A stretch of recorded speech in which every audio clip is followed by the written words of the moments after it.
Shalom and greetings, friends.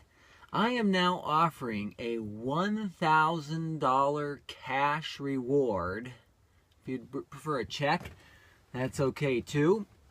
But this will be a reward for anyone who can prove explicitly in the Holy Bible where the weekly Sabbath was kept on a Sunday, or that it's okay to keep it on a Sunday or trade it for any other day of the week or every day of the week. How do people come to this conclusion? Where is the evidence? If you want to just use the New Testament, as most people call it, or the Brit Hadashah, as we say in Hebrew, the New Covenant writings, where is the evidence? A $1,000 reward. And furthermore, if the weekly Sabbaths, we say Shabbat in Sephardic Hebrew dialect, the Shabbats or weekly Sabbaths, or even the annual feasts, where can we find them listed, these feasts that are listed in Leviticus 23, only for the Jewish people? Where do we find it just for the Jewish people only? When they were ordained and made holy as far back as the creation week of Genesis, right at the beginning, over 2,000 years before even the Jewish people even existed. Now, in Genesis 1:14 says that he made these lights in our firmament, the sun and the moon. He's got this clock in the sky for moedims. These are feasts, appointed times.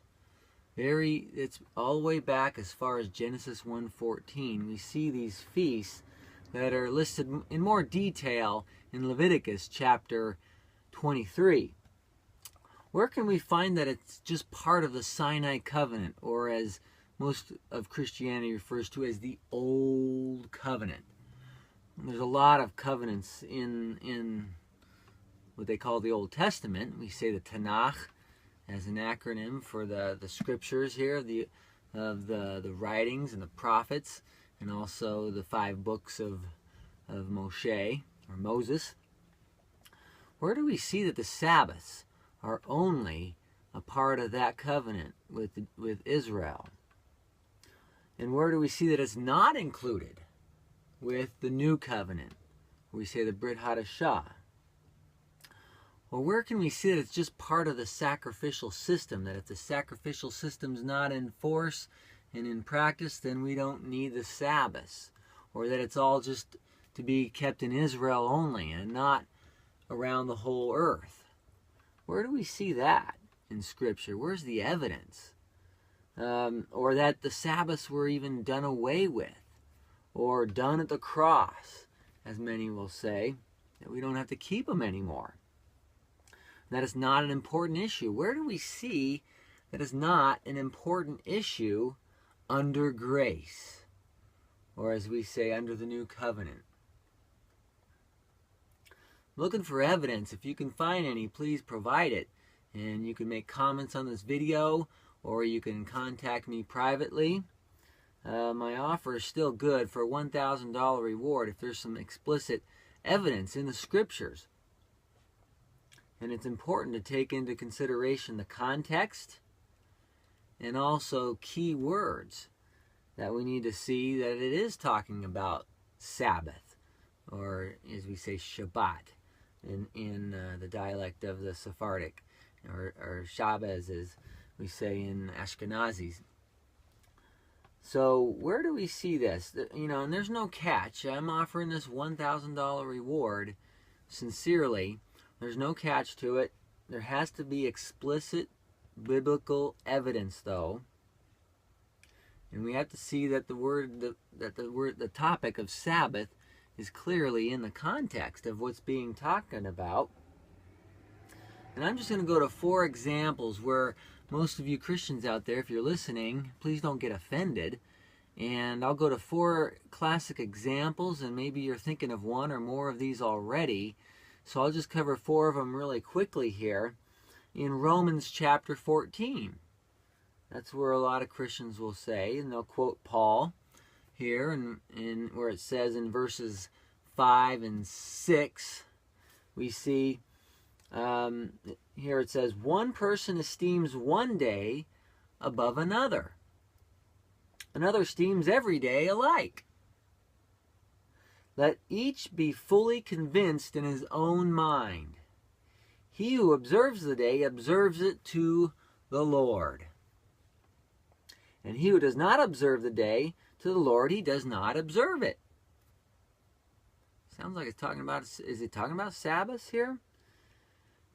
Well, let's continue here. In the context, it says, he who eats, eats to the Lord, for he gives Yah thanks. Give thanks to him.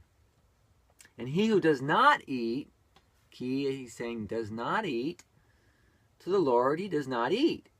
And he still gives thanks to our Creator. Now, it's talking about esteeming days, but again, we do not see the word Sabbath, or the Greek word Sabbaton, anywhere in Romans chapter 14. That's key number one. There's no word in there. But if we look at the context, please read it for yourself. I won't go through the detail. But it's talking about vegetarianism, dietary debates, over vegetarianism, or what to eat, what not to eat, abstaining from foods or not abstaining from foods on certain days. That could be referring to fasting, giving thanks. It's talking about giving thanks to Him and abstaining from things, whether it be fasting, or we see even Daniel where it says for 21 days he was wanting to know a prophecy and he abstained from delicacies, from fine foods. And so as a special sacrifice of giving and drawing closer to the Creator, of humbling oneself, as fasting is to do, is to humble and realize that, it's not just about the physical world here and the physical needs we have. We need to rely on everything on Him. And so we see that fasting could be a topic in here. And we know that in history, that in the 1st century CE, that it wasn't uncommon in Judaism to be fasting up to 2 days a week. And so some people thought they were more righteous, probably because they were fasting or abstaining from certain foods. And even in some religions today, push veganism or vegetarianism as a more righteous way of life. And they can get really clever with the scriptures and intellectual, yes. But this is what Paul is dealing with in Romans chapter 14. I don't see the word Sabbath anywhere, so there's no evidence. If you can find it in the original Greek, the word Sabbath in Romans 14, please bring it to my attention. That would be worth probably $1,000 right there. Now, a second example here, we have Galatians chapter 4. Galatians chapter 4, and in verses 9 through 11, and to quote Paul again, out of context again to start with, as it says here, but now, after you have known our Creator here, or rather known by Him, how is it that you turn again to the weak, the beggarly elements, to which you desire again to be in bondage? Oh, wow. Is he talking about the Torah here? I don't see the word Torah. I don't see the word Sabbath. Let's continue here. Verse 10. You observe days and months and seasons and years. Well, again, the word Sabbath is not in here. We don't see, it sounds like it, days and months and years, but every religion has special days, feasts, and years, and even starting the year at different times of the year. Some cultures will start it way over here and others over there. But what does the Bible say? What do the scriptures say that a year starts and then a day starts and then a month starts? Well, it's not referring to... Well, let's look at who is Paul talking to here in Galatians 4. That's question number one. If we want to find the evidence, we have to ask, who is Paul writing to? He's writing to Gentiles. Galatians, in Galatia. It's not Israel. It's one of the Gentile congregations that he rose up there. Where does it, okay, point number two is, where does it have the word Sabbath or feast? It's not in here, of course. But again, the context. Let's back up to verse 9. For some reason, most Christian teachers, they don't want you to read verse 9 in context here, where it says, but then, indeed, when you did not know God, you serve those by nature which are not God's. So he's talking about Gentiles worshiping false gods. Before they were called, they were worshiping gods. It's not, if it's talking about the God of Israel, it wouldn't be talking about gods, plural, because there's only one God, right? And so we need to realize that he's saying that when they did, before they knew God, when they did not know him, they were serving other gods. So we can't say this is talking about the Sabbaths that God gave to Israel. We can't talk about the days or months or years. This is talking about Gentile holidays, pagan holidays. I guess we could continue on and see in the context. It's a lot more evidence to point to that. But, you know, people will believe what they want to believe. So the weakest evidence, people say, oh, good, I don't have to keep God's Sabbaths anymore. I can keep any day of the week. I can change it to any day. I can make any day holy that I want to. Well, I don't see that. And please don't get offended. Please don't get offended.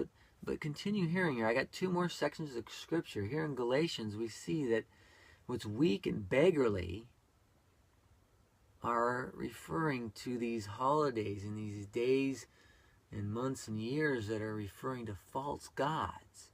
Those are what are bondage, being under bondage to false gods and idolatry and paganism. That's what Galatians 4:9 through 11 is referring to. And if we're going to use the Bible as evidence, as the number one evidence. Now, how about the third example here in Colossians?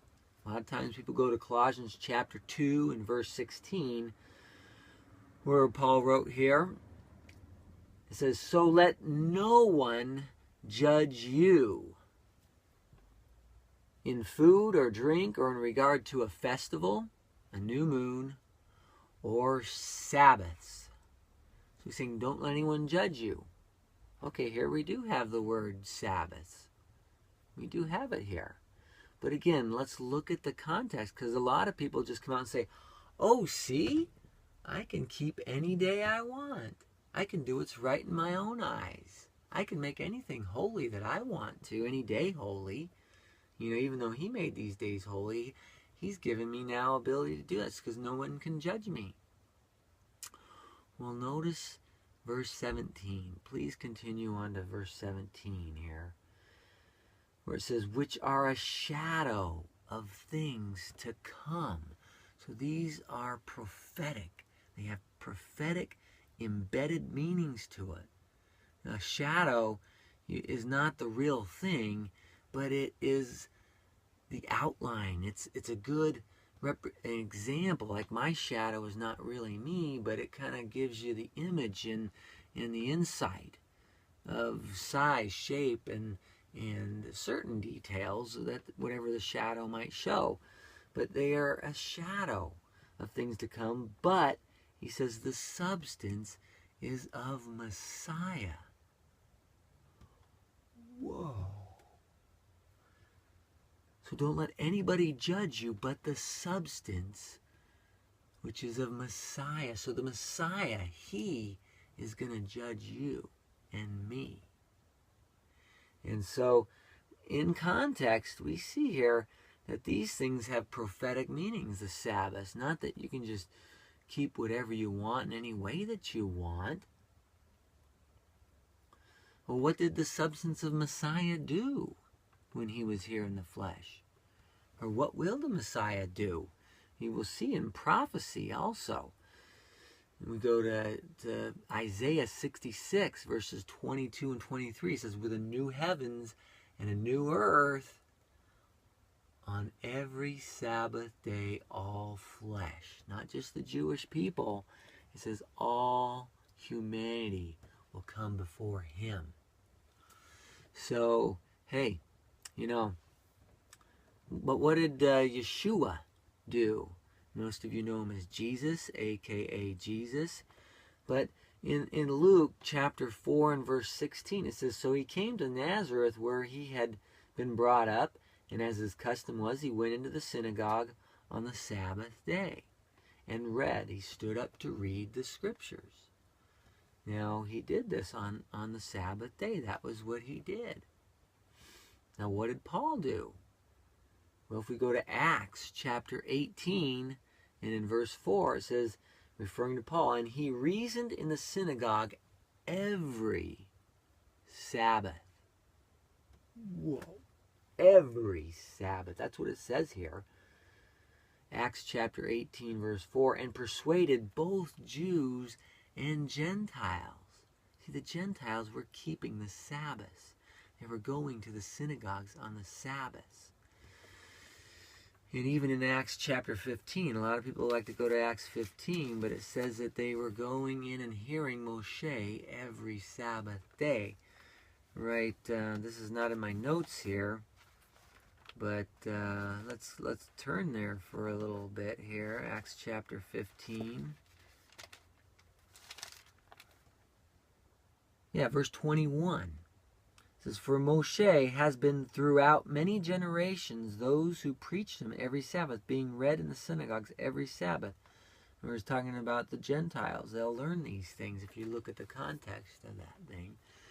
So, and then Paul, we know him as, the Hebrews know him as Shaul, also says clearly in 1 Corinthians chapter 11 in verse 1, we have chapter 11 in verse 1, we have 1 Corinthians, it says, imitate me as I also imitate Moshiach, the Messiah. Wow. Hey, it just says that he went in the synagogue every Sabbath day. Where do you see the Christian pastors doing that today? Are they going into the synagogues every Shabbat day, following Paul as he followed the Messiah? As we see Yeshua doing in Luke chapter 4, verse 16, and all other scriptures. And some people might say, well, there's no commandment in the New Testament to keep the Shabbats, the Sabbaths. Well, Yeshua did command it. In Matthew, we say Matziyahu, chapter 24. And in verse 21, this is the Olivet prophecy he's giving on the Mount of Olives. His disciples said, give us signs of the end of this age. So he's given prophecies throughout this chapter. Verse 20, it says here, and pray that your flight be not in the winter or on the Sabbath day. That's a command, a mitzvah. Pray that your flight be not in the winter. We have no control of the winter. We have no authority or power to change seasons and temperatures of weather and control like he does. He set the winter when it happens, whether we like it or not. And that's a hint. It's a hint that his Sabbath, man has no authority or power to change the Creator's Sabbath. Well, some say, well, that was fulfilled in 70 AD, the destruction of the temple. They fled, and their exodus, well, that exodus is fulfilled. Well, again, it's not. We're still not at the end of the age, but still, if you want to take that interpretation and say that Yeshua is only speaking to the Jewish people, it's still referring to after Paul was even martyred.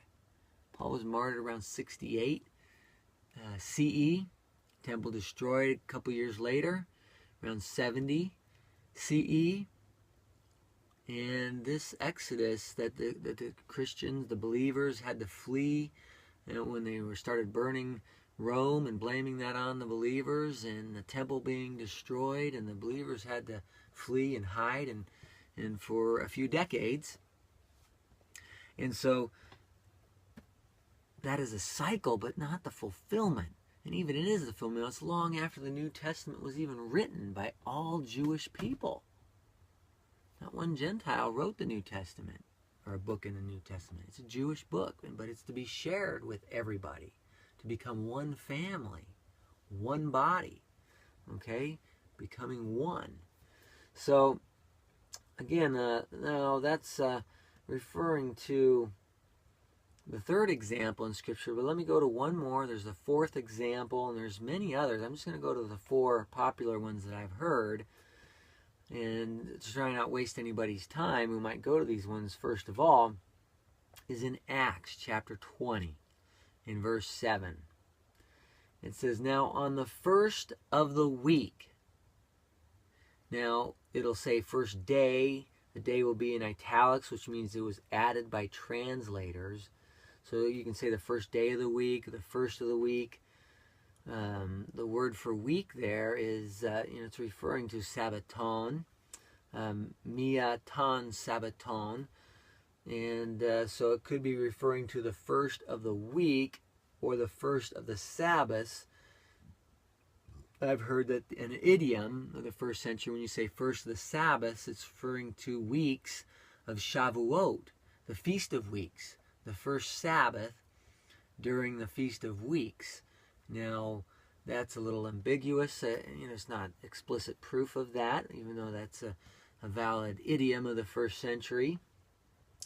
But, it really doesn't matter if they met on the first day of the week or not. Notice this here. It says, now on the first day of the week, when the disciples came together to break bread. It says they broke bread.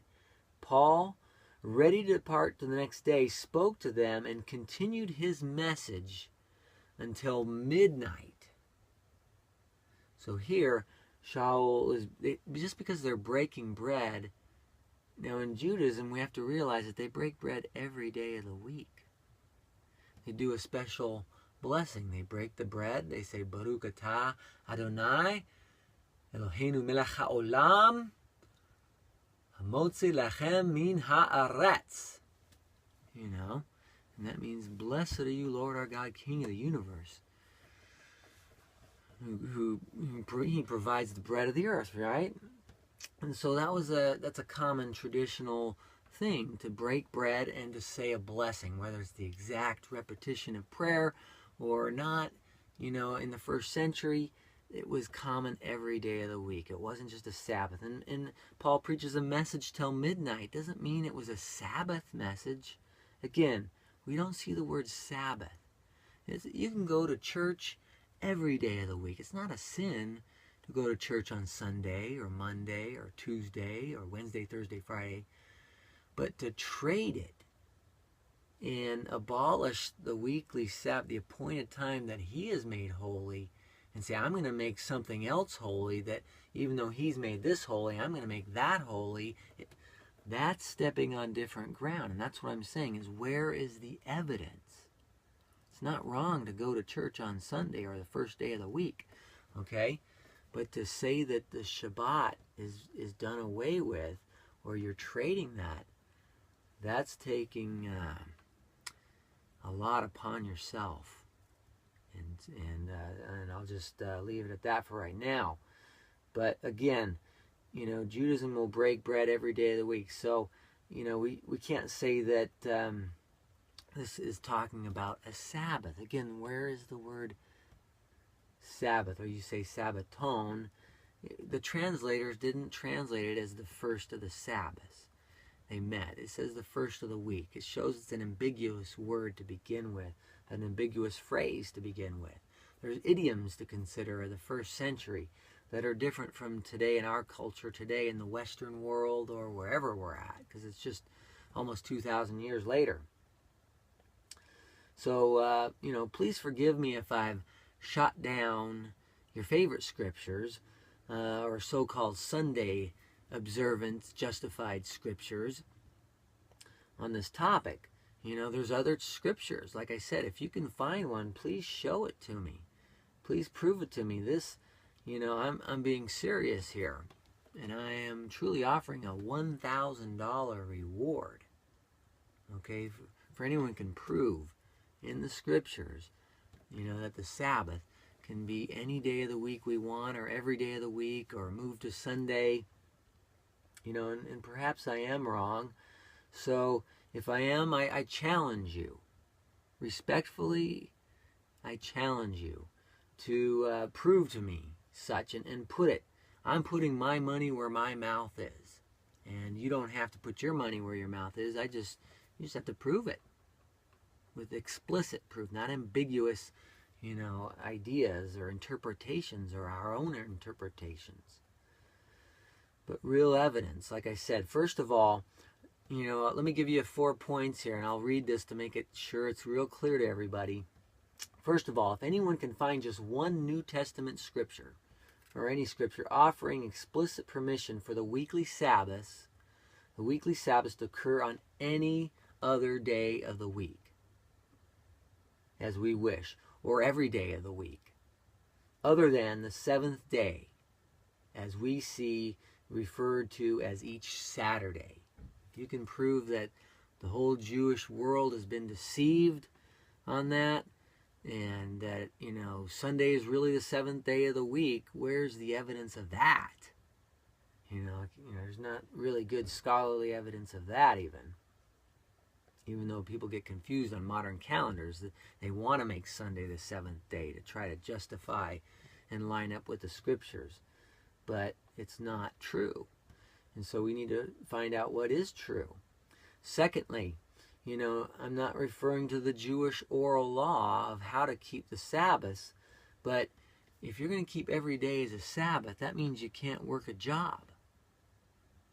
You can't, unless you're in the ministry. You know, if you're you're in the priesthood, yeah, you can do God's work on the Sabbaths on any day of the week. But for people who work a regular job, you know, you can't earn money, you can't spend money.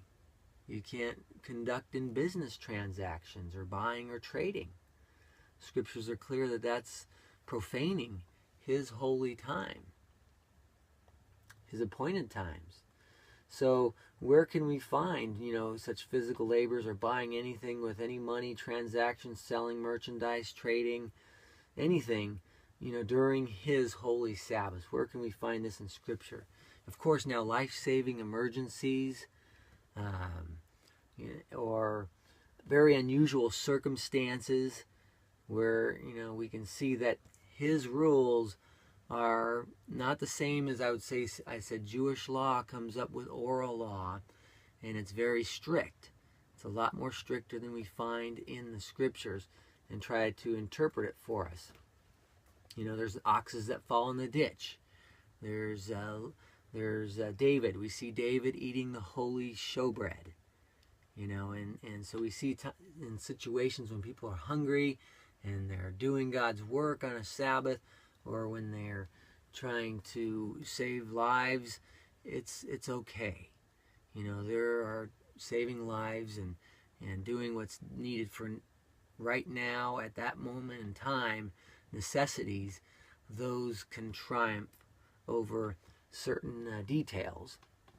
And we have to be careful we don't take an inch and make a mile out of it, because people will take an inch and make a mile and really exaggerate and become ultra-liberal too. I don't want to become ultra-conservative or ultra-liberal, but let the scriptures really explain what is right and what is wrong.